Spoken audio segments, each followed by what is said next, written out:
예, 반갑습니다. 오늘 말씀 요한복음 8장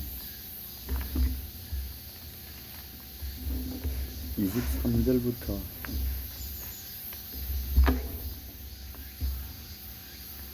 25절부터 읽겠습니다. 25절부터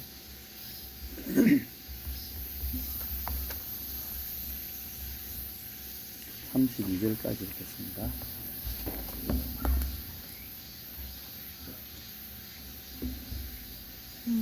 시작.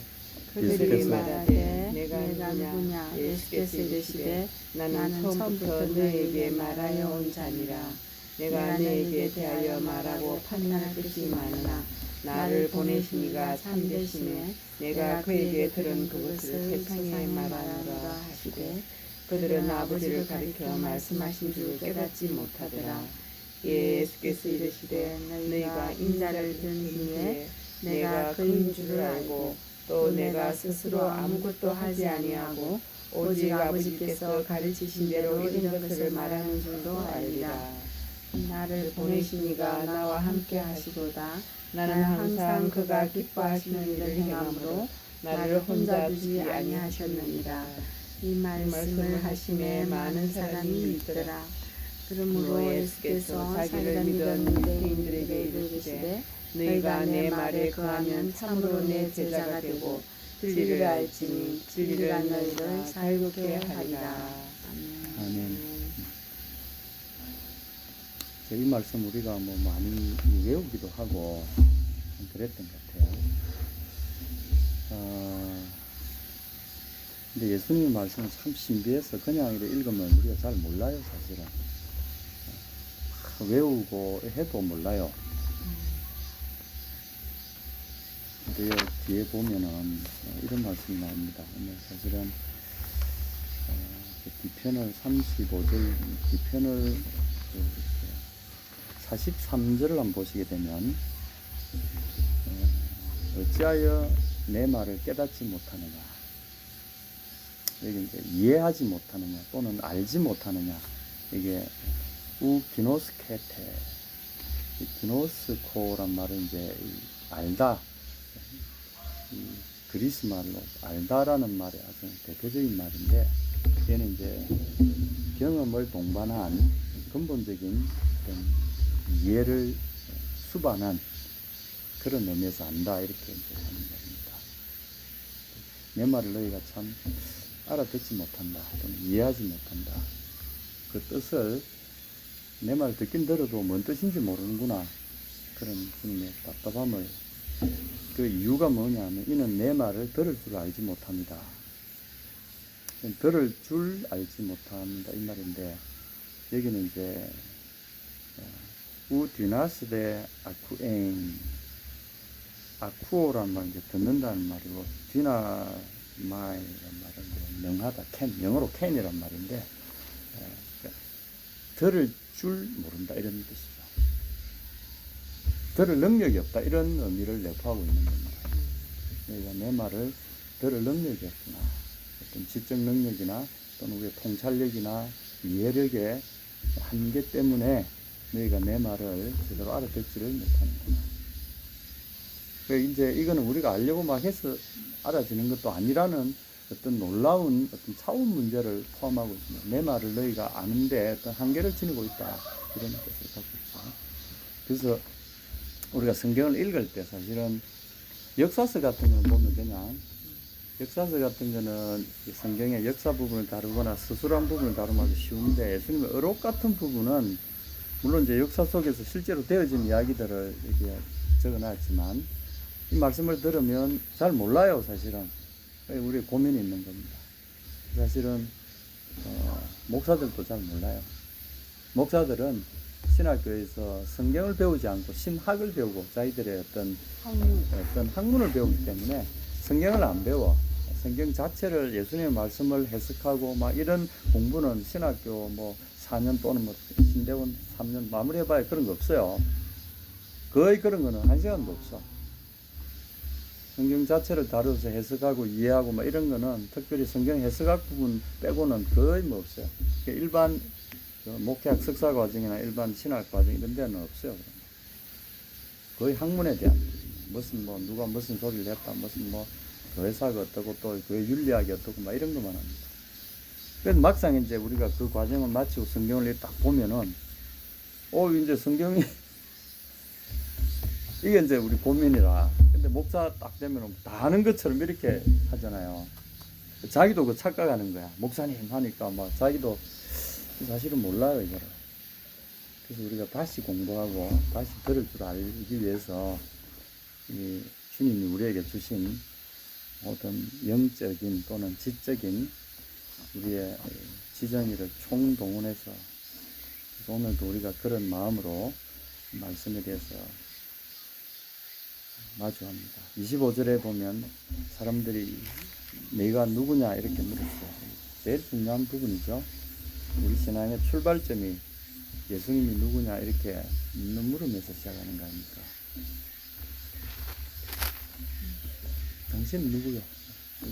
굉장히 당돌하고 어떻게 보면은 이제 불신을 동반할 뿐 아니라 여기 이제 우리 한글에는 보면은 누구냐 말하여 온 자니라 이게 말로 놓는 말이잖아요. 이게 서로가 하대하는 말을 쓰잖아요. 이 번역자들이 의도한 바는 굉장히 적대적인 가운데서 서로 막 그 아주 날카로운 보이지 않는 날카로운 말에 이 날카로움이 서로 대립하고 있는 걸 볼 수 있어요. 네가 누구냐? 근데 이거 우리 한국적인 표현으로 하자면 저 실례지만 누구신지요? 실례지만 성함이 어떻게 되면 이렇게 물어야 되잖아요. 근데 여기는 네가 누구냐? 이런 물은 우리 그 한국 사투리로 말하면 네 누구? 뭐고? 이렇게 나오는 거죠. 뭐야? 이렇게. 이 번역을 참 어떻게 해야 될지 모르겠지만 그러나 여기서 분명한 의도는 굉장히 적대감과 모멸감 내지는 하대하는 이런 태도로 그렇게 지금 예수님 향해서 너 뭐야? 이렇게. 근데 이 물음 속에는 두려움이 사실은 포함되어 있죠. 그들의 무지가 드러나 있는 거고 또 하나는 그들의 두려움이 포함되어 있습니다. 왜냐하면 그냥 자기들이 보기에는 분명히 아닌데 이 사람이 젊었고 첫째 30대 초반에 아주 젊은 우리가 지금 60대가 돼가 30대 우리 자녀들 일 보면은 애잖아요. 딱 깔고 이렇게 딱 이렇게 뭐 하는데 그래 하기에는 너무나 이 사람의 이런 어떤 반응이나 이 사람의 어떤 가르침이나 태도가 너무 범접할 수 없는 뭔가가 있잖아요. 그러니까 좀 두려워지는 거야. 그리고 그분이 하는 말 자체가 일반인들이 할 수 있는 그런 말이 아닌 아주 초월적인 말을 하기 때문에 굉장히 놀라운 거죠. 그 전에 24절에 보십시오. 이러므로 내가 너희에게 말하길 너희가 너희 죄 가운데서 죽으리라 하였노라. 너희가 나를 찾다가 나를 못 찾고 죄 가운데 죽을 거다. 21절의 말씀이 여기 다시 반복하는 거죠. 이거는 보통 사람이 할 수 있는 말이 아닙니다. 이 말을 듣는 순간에 이 사람들 속에 두려움이 슬슬 차기 시작. 누구길래? 그래서 막 딴소리도 막 했다가 막 어디 가서 몰래 우리가 두려워서 도망가가지고 우리의 추격을 피해서 혼자 가가 이래 혼자서 피하다가 거기서 혼자 스스로 죽을란가 뭐 이런 식으로 저거들끼리 막 말은 하지만 사실은 엄청 두려운 거죠. 근데 사실은 이거는 거꾸로죠. 예수님이 생명이시기 때문에 생명의 하나님이잖아요. 생명의 하나님을 그들이 예배하는 그 여호와라 부르는 자기들의 그 하나님, 이 하나님을 그들이 예배하고 찾잖아요. 근데 그분이 자기들 앞에 오셨는데도 그분을 핍박하고 그분을 멸시하고 결국은 죽이게 되잖아요. 그러고 나서도 자기들은 하나님께 충성했다고 하나님 이러면서 예배를 하는데 너희들이 결국은 너희를 찾아온 너희가 하나님으로 부르는 그 하나님 너희가 죽이고 났어야 그때는 이미 늦었다는 거죠. 그래서 너희 지금 이 태도로 가게 되면 나를 찾다가 너희 죄 가운데 죽겠고 나를 찾는다 이 말은 예수님을 잡아 죽이려고 찾는 게 아니라 이건 하나님을 찾는다 이 말입니다. 하나님을 부르고 하나님을 찾다가 그들이 곤경에 처했을 때 그래서 그 뒤에 마사다 사건 아시죠? 이스라엘이 로마의 반역을 일으켜가지고 최후의 결정을 마사다에서 했잖아요. 마사다 고지에 올라가지. 그래서 결국 하나님 예배한다고 다 죽었어요. 이스라엘이 그냥 씨가 말릴 정도. 그래가 세계 곳곳으로 흩어지고 잡혀가고 막 성전은 불타고 그랬잖아요. 불과 예수님 이게 AD 78년인가 그런 일이 일어났어요.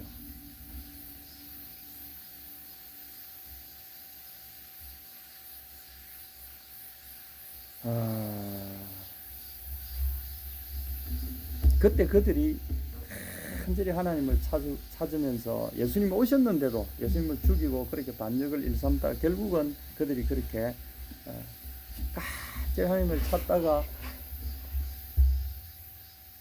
너희 죄 가운데서 죽겠고 나의 가는 곳에는 너희가 오지 못하리라. 주님의 그 영원한 나라에는 아무도 못 들어오는 거죠. 이 무서운 예언의 말씀을 하셨는데도 이 사람들이 지금 엉뚱한 소리를 합니다. 그래서 23절에 예수님의 존재를 이야기하십니다. 나는 너희는 아래에서 났지만 나는 위에서 났다. 너희는 이 세상에 속하 있고 난 이 세상에 속하지 않는다. 새파란 30대 초반의 젊은이가 이야기를 하니까 그렇다고 유대인의 무슨 뭐 지도자도 아니고 뭐 대제사장의 자제가 이런 말을 했다면 뭔가 있는가 보다 이러는데 그들이 보기에는 영 그냥 이방인들이 휩쓸고 지나가고 이스라엘 유대 전통이라고는 별로 남아있지 않는 그런 갈릴리 북쪽 지방에서 그런 태어난 그것도 깡촌에서 이름 없이 아무의 주목도 받지 못하는 그런 곳에서 이방인으로 취급받던 유대인과 혼혈족들이 주로 모여 살고 뭐 이런 고향이죠. 그러니까 유대인들이 보기에는 뭐 갈릴리에서 무슨 선지자가 귀한 것이 날 수 있느냐 이렇게 천시받던 곳 이 사람을 향해서 우리가 그렇습니다. 요즘에 이제 교회 보면은 막 가고 싶지 않잖아요. 물론 뭐 훌륭한 데도 많지만 대부분이 또 뉴스에 보면 어떤 목사가 뭔 짓 하고 막 그 이상한 소리 들리니까 전체가 이제 이거 뭐 예수 믿으라 하더니 이거 뭐 아니네. 그리고 온갖 이단들이 교회 이단들이 교회에서 나간 이단들이 더 크게 지금 뭐 신천지니 뭐니 막 하나님의 교회 뭐 안상홍 정인회 같은 거지만 뭐 하여튼 이상하게 잘 돼.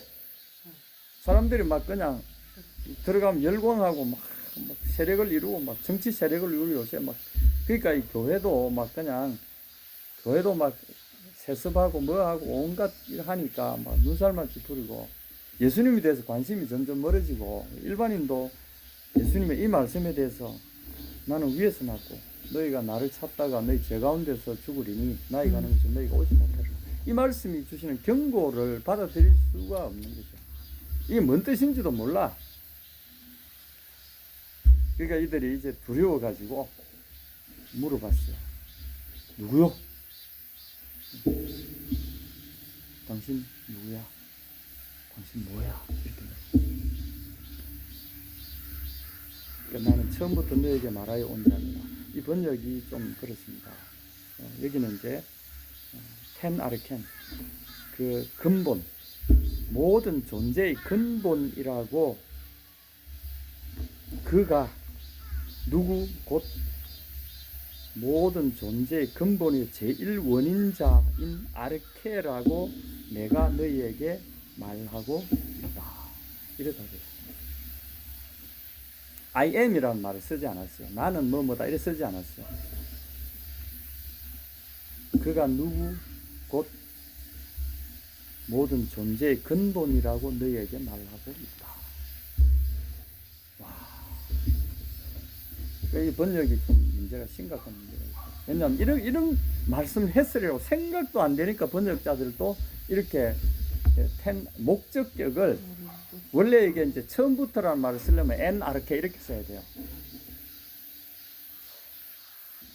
In the beginning.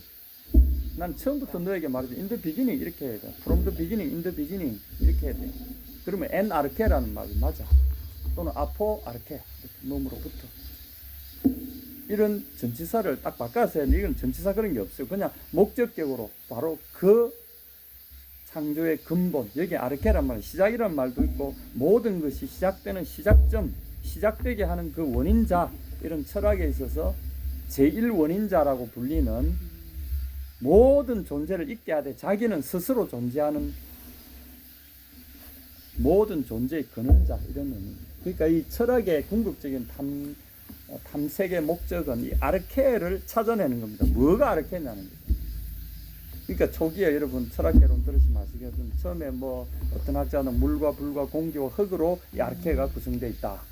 또는 아르케는 흙에서, 또는 아르케는 물에서, 아르케는 공기에서, 아르케는 뭐 빛에서, 뭐 이런 식으로 막 뭐 프로지스톤 설이라는 것도 있고 뭐 있어요.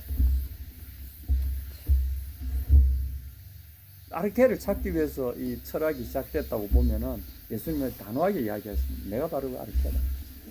이 이야기입니다. 그러니까 이 사람들이 이걸 알아들어. 에이, 이게 뭔 소리야? 사실 21절과 24절 이 말씀은 너희가 나를 찾다가, 이 말씀 속에서 그분이 바로 하나님, 그들이 예배하는 하나님, 삼일째 하나님, 그분이라는 사실을 그들에게 이야기하고 있는데도 알아듣지 못하는 거예요. 그래서 43절에 보면 너희가 내 말을 아는 능력이 없다. 내 말을 너희가 들을 수 있는 능력이 없구나. 그래서 예수님이 다른 장에서 보면은 아버지 외에는, 아들 외에는 아버지를 아는 자가 없고 또 아버지와 계시를 받은 자 외에는 아들을 아는 자가 없다. 예수님이 알려주기를, 당신을 알려주기를 원하는 그 사람들 말과 아버지 그분 외에는 나를 알 자가 아무도 없다. 성령께서 우리 속에서 허락하셔서 예수님의 뜻을 받들어서 이 사람에게 예수님을 알려줘야 되겠다고 하는 그 사람에게만 당신을 알려주실 수 있다는 거예요. 그런 사람들만 예수님을 아는 능력이 생긴다는 거죠. 이 성령으로 말미암지 않고는 아무도 예수님의 존재의 그 어떠하심을, 그분이 아르케 그 자체라는 것을 알 수 있는 능력이 아무도 없어요. 그러니까 성령으로 아니하고 누구든지 예수를 주라 고백할 수 없다라고 로마서에 이야기하지 않습니까? 성령으로 아니하고는, 하나님이 가르쳐 주심이 아니면 예수님 그분의 본질, 그분의 근원이, 그분의 원래 그 어떠하심을 알 사가 아무도 없다는 거죠. 그러니까 예수님 앞에서 그 겸손함과 하나님에 대한 올바른 태도를 가지지 못한 사람들 향해서 이렇게 단호하게 이야기했습니다. 내가 가리니 너희가 나를 찾다가 너희 죄 가운데서 죽을 것이다. 너희 죄는 영원히 사하심을 못 받겠고 나의 용서를 받지 못하고 나의 택함을 받지 못하게 된다는 거예요. 예수님이 그들을 떠나버리시면 이게 저주 중에도 저주입니다. 심판 중에도 심판입니다. 하나님 그냥 떠나가 버리시는 거, 버려두고 가버리시는 거. 이것이 예수님이 말하는 심판의 방법입니다.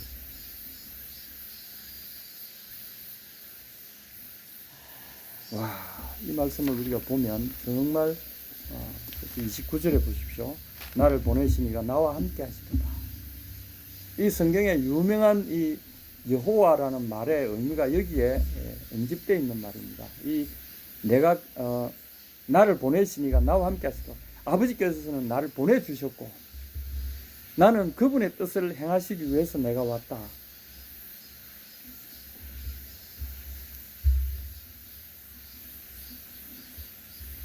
그리고 여기 보면은 나와 함께 하시도다. 이게 사실은 우리 여호와라는 이 말의 의미입니다. I shall be with you. 여기 이제 24절에 나오죠, 그죠? 내가 그인 줄, 이게 이제 그라는 말은 없어요. 그냥 I am입니다. I am을 너희가 알게 될 것이다. I am을 너희가 믿지 않으면 보호가 없는 말이죠. 그냥 I am 이렇게 나와요. 이 보호가 없는 말이 뭐 불완전 동사, 보호가 없는 말을 불완전 동사라 그러죠. 보호가 있으면 완전 동사죠. 보호가 없이 쓸 수 있는 말. I am, 보호가 없이 쓰일 수 있는 I am은 내가 있다, 나다 이런 뜻이고, 보호가 있어야 되는 불완전 동사가 되려면 뒤에 보호가 와야 되죠. 그러면 I am a boy, I am the God 뭐 이렇게 해야 되죠. 근데 예수님은 I am the God 안 쓰시고 그냥 I am이라고 쓰셨어요. 이 말은 우리가 아는 대로 출애굽기 3장 12절에서 14절에 나오는 바로 에흐예, I am, 히브리 말로 에흐예, I am이란 말이 여기에 그대로 그리스 말로 에고 에임이라고 이렇게 쓰여 있습니다. 28절에 너희는 인자를 든 후에 내가 I am인 줄 그때야 알게 될 것이다. 예수님의 그 죽음과 부활을 통해서 나타내신 그분의 그 위엄을 보고 이분이 하나님. 그래서 사도 바울이 그는 이 요한이 이 책을 쓴 요한이 그 서신에서 그는 참 하나님이시요 영생이시다. 그렇게 고백하고 있습니다. 그는 참 하나님이시요 영생이시다. 이 아르케죠. 이분은 아르케입니다. 그래서 또 이분이 또 요한계시록에 3장 14절에 보면 창조의 아멘이시요 참된 정인이시요 창조의 근본이시니가 가르칩니다. 그 창조의 근본이라 근본 근원이신 역시 아르케입니다. 그래서 요한은 이 그분이 아르케라고 두 분이나 반복해서 이야기하고 있어요. 그분은 아르케시다. 여기에 이제 인간의 모든 철학과 종교가 추구하고 있는 궁극지점 모든 걸 있게 하시고 우리를 지으실 뿐만 아니라 우리를 존재하게 하신 그 근본적인 원인자 그분을 추구하는 사람들에게 답이 있습니다. 그분이 아르케다. 그래서 이제 31절에 주님이 이 말씀을 하십니다. 그러므로 예수께서 자기를 믿은 유대인들에게 이르시되 너희가 내 말에 거하면 참 너희가 내 말에 거하는 너희들은 나의 진정한 제자이다. 되고란 말이 아닙니다. 이다라는 이다. 여기는 비동사입니다. 이다.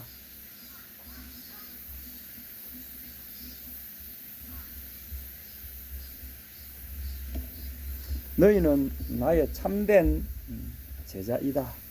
말씀 안에 거하는 자체. 그래서 말씀 안에 거한다는 말이 뭔 뜻인가요? 말씀 안에서 산다. 예, 말씀이 보여주시는 세계 속에서 그 세계관 속에서 말씀의 틀 속에서 산다 이 말이죠.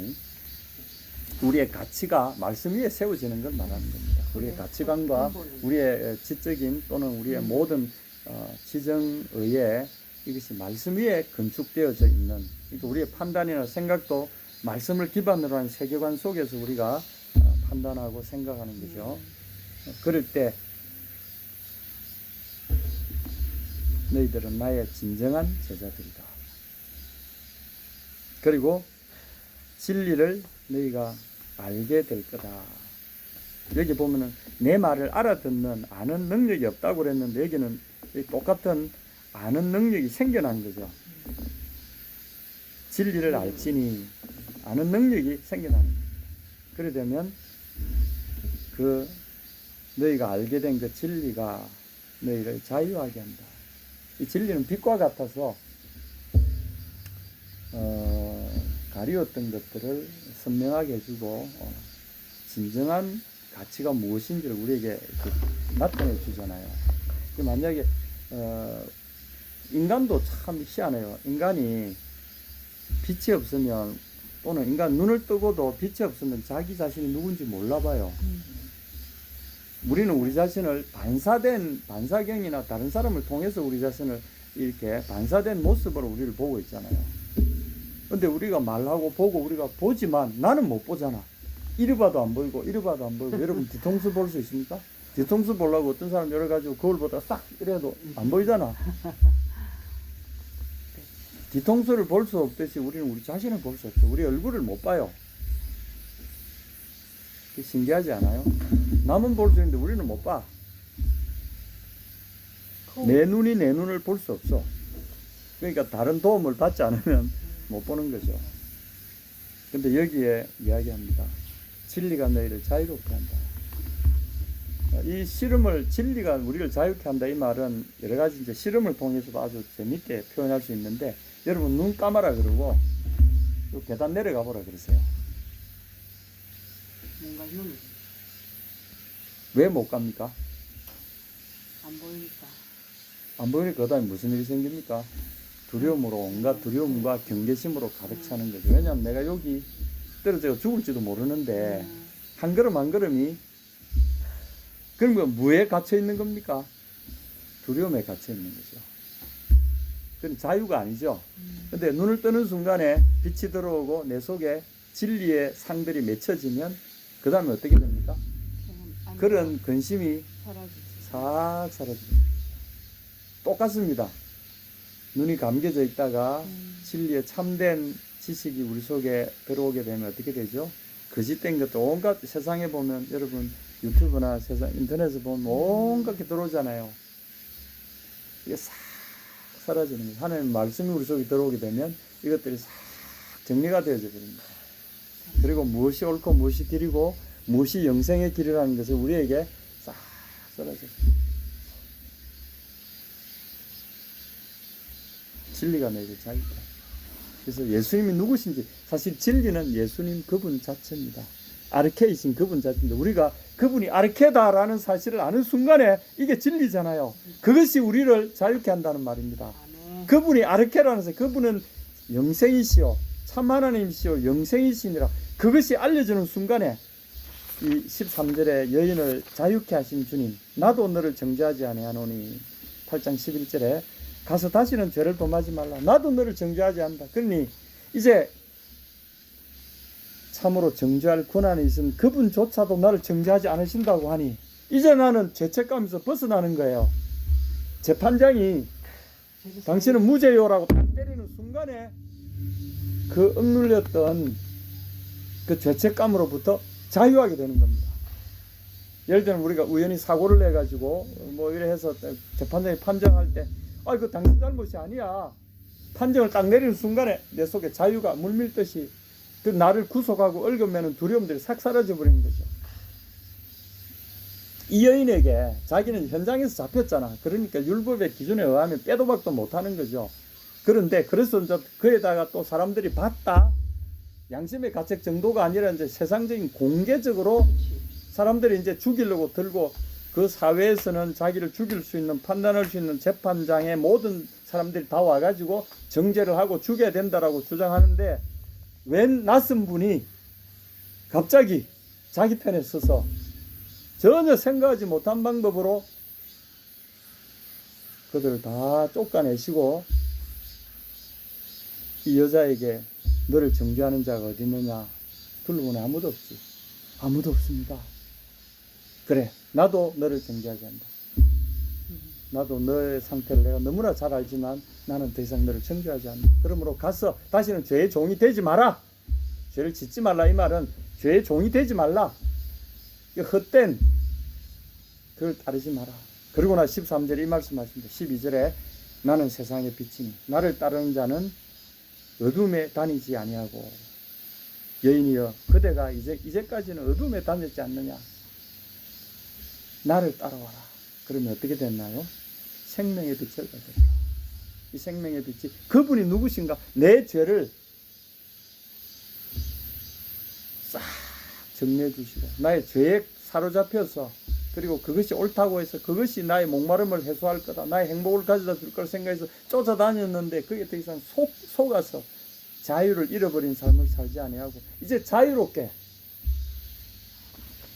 그분 안에서 살도록 결국은 이 말씀이 오늘 같은 말입니다. 생명의 빛을 얻으랴. 제가 지난주에 이제 태풍 오는 날부터가 막 엄청 그날도 뭐 저기 피신해가지고 막 뭐 방송부터 하고 막 이 카톡 저기 SMS 뭐 마을 사람들한테 올린다고 막 엄청나게 그러니까 나중에는 이게 너무 많이 올린다고 스팸 그 발송자로 분류돼 가지고 차단돼 버렸어.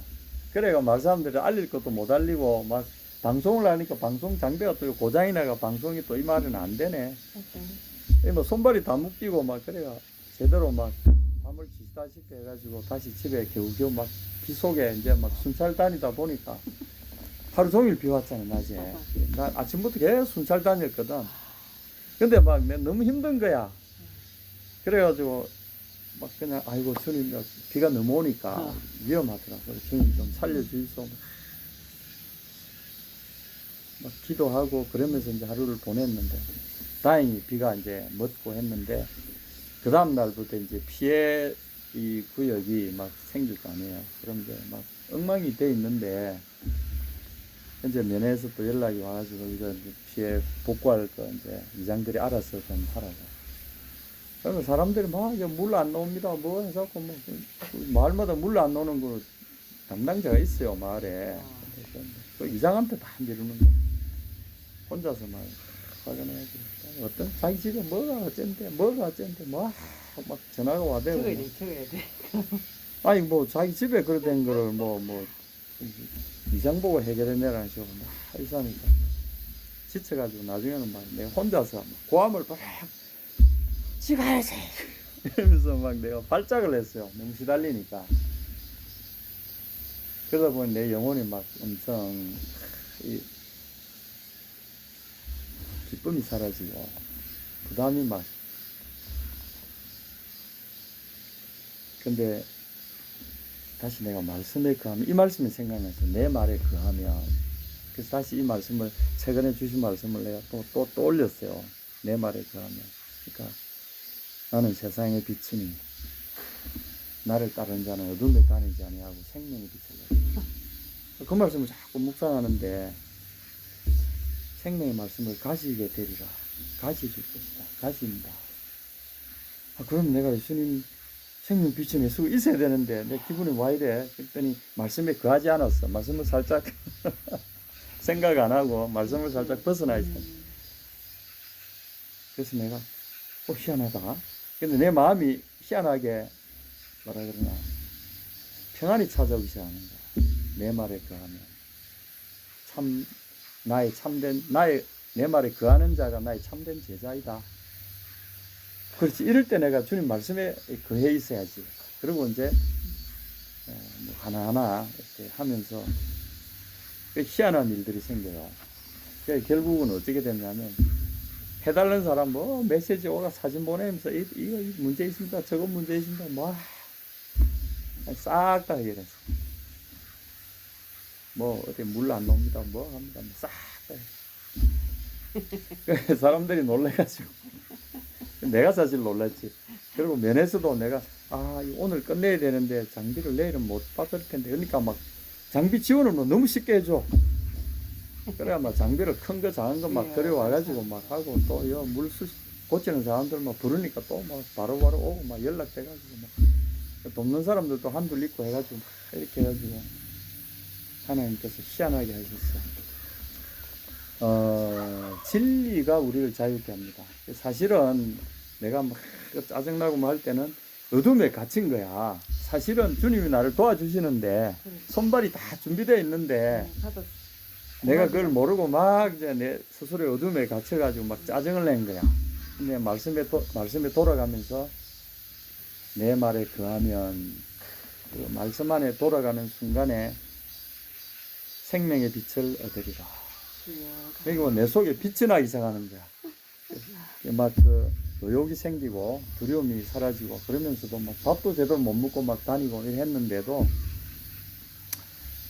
일들을 다 감당할 수 있었고 이것도 넘치도록 주님께서 감당할 수 있게 해주셨어요.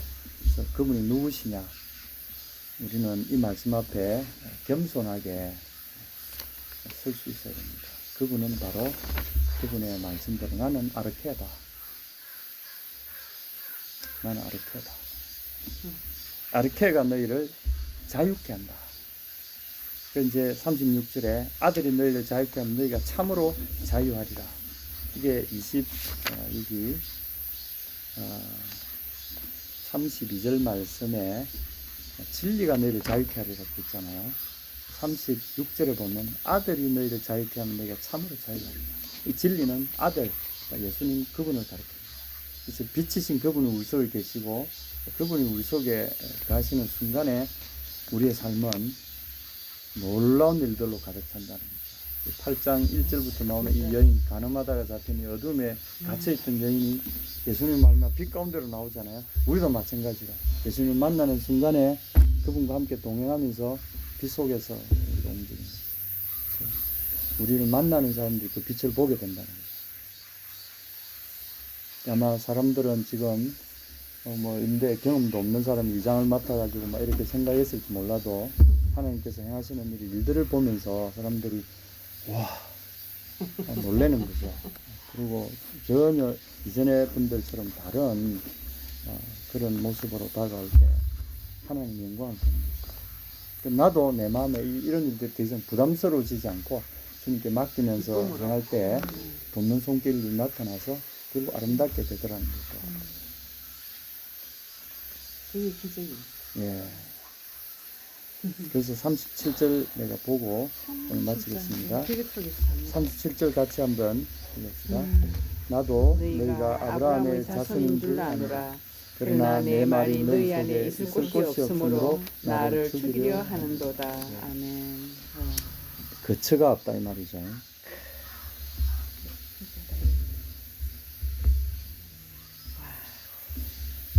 그렇죠.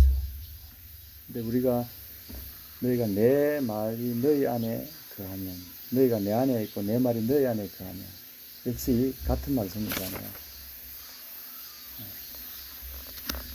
31절 너희가 내 말 안에 거하면, 그리고 그 말이 우리 속에 거하면, 이런 놀라운 일들이 사실은 실제로 우리가 이 말씀을 깨닫는 순간에 빛이 우리 속에 들어오고 삶은 그때부터 바뀝니다.